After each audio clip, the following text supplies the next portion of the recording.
एक बार एक शिष्य ने विनम्रतापूर्वक अपने गुरु से पूछा, गुरुजी, कुछ लोग कहते हैं कि जीवन एक संघर्ष है, कुछ अन्य कहते हैं कि जीवन एक खेल है और कुछ जीवन को एक उत्सव की संज्ञा देते हैं।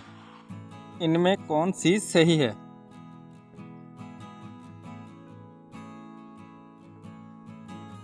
गुरुजी ने तत्काल बड़े ही धैर्यपूर्वक उत्तर दिया,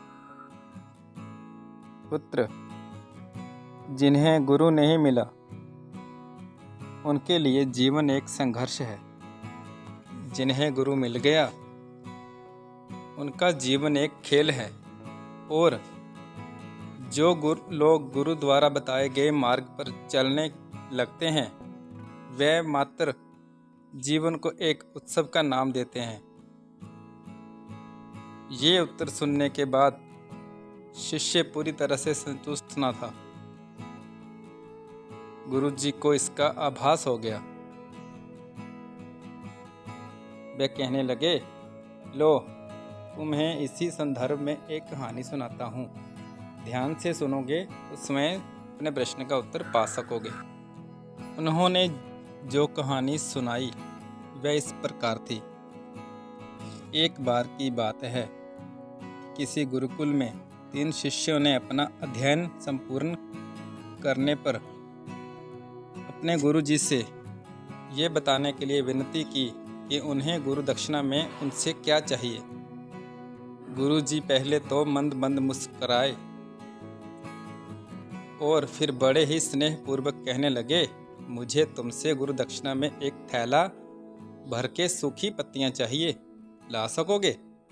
वह तीनों मन ही मन बहुत प्रसन्न हुए, क्योंकि उन्हें लगा कि वह बड़ी आसानी से अपने गुरुजी की इच्छा पूरी कर सकेंगे। सूखी पत्तियां तो जंगल में सर्वत्र ही बिखरी रहती हैं। वह उत्साहपूर्वक एक ही स्वर में बोले, जी गुरुजी, जैसी आपकी आज्ञा।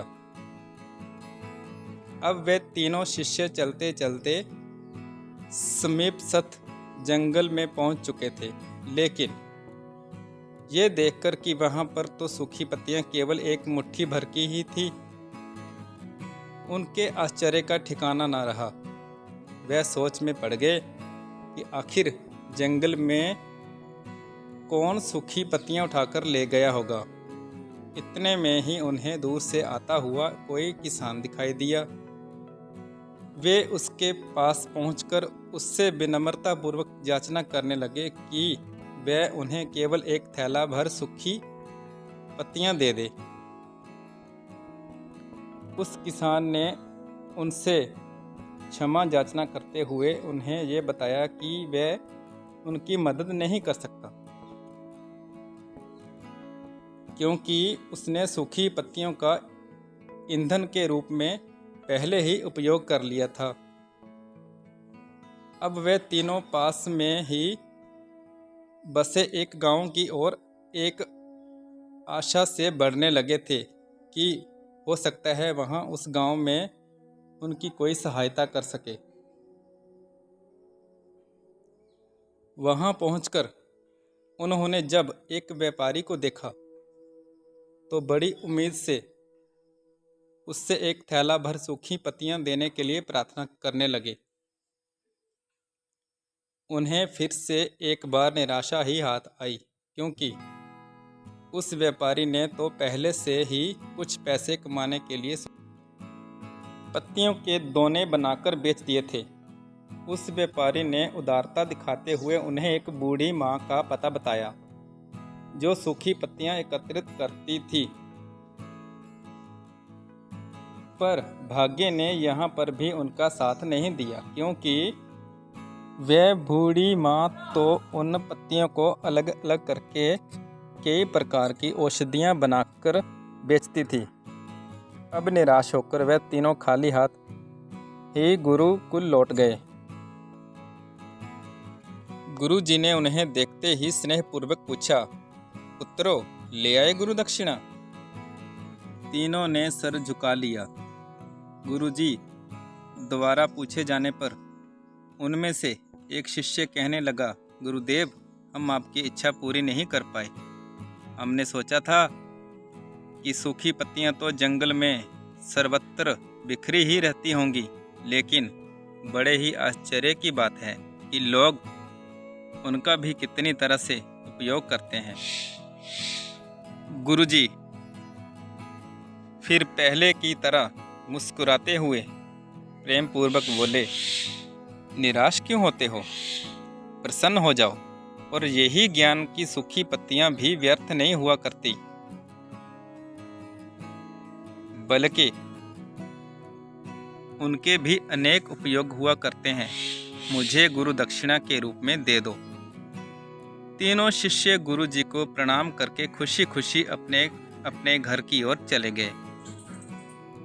वह शिष्य जो गुरु जी की कहानी एकाग्रचित्त होकर सुन रहा था, अचानक बड़े ही उत्साह से बोला, गुरुजी, अब मुझे अच्छी तरह से ज्ञात हो गया है कि आप क्या कहना चाहते हैं।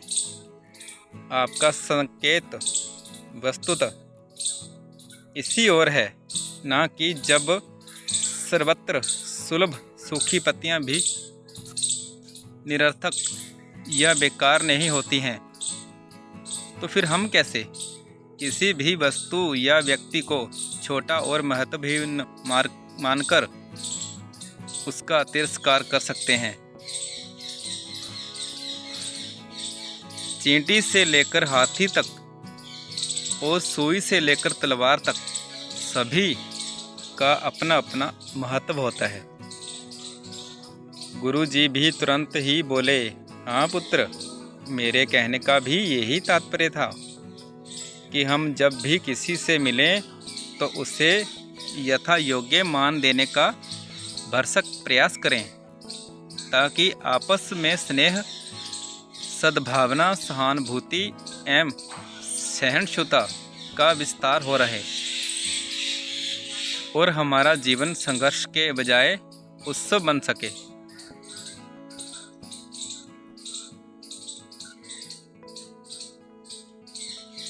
दूसरे यदि जीवन को एक खेल ही माना जाए तो बेहतर यही होगा कि हम